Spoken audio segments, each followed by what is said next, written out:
తవ్వుతారు, మిషనరీతోనే పీకుతారు ఇసుక. Open secret ఇది. కానీ అప్పుడు బూతు, ఇప్పుడు నీతి, అంతే తేడా. కానీ ఏదైనా మనం చప్పట్లు కొట్టాలంతే.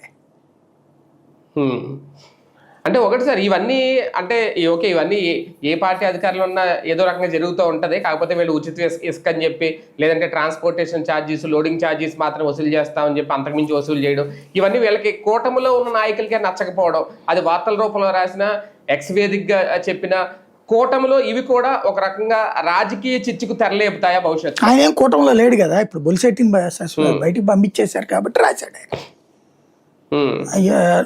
కొలుకుపూడి కూటమిలో ఉండి చంద్రబాబు గారి దృష్టికి తీసుకెళ్లారు అంతే.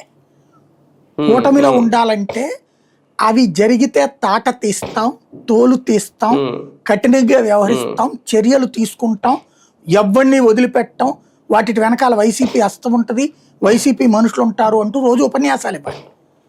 చక్కగా మన వాళ్ళ చేత తవ్వించుకుని డబ్బులు సంపాదించుకోవాలి కూటమిలో ఉంటే. బయట అయితే ఈ మాటలు మాట్లాడాలి బయట వాళ్ళ కోసం. అది అంతే. రైట్. చూద్దాం. మొత్తానికి రాష్ట్రంలో మాత్రం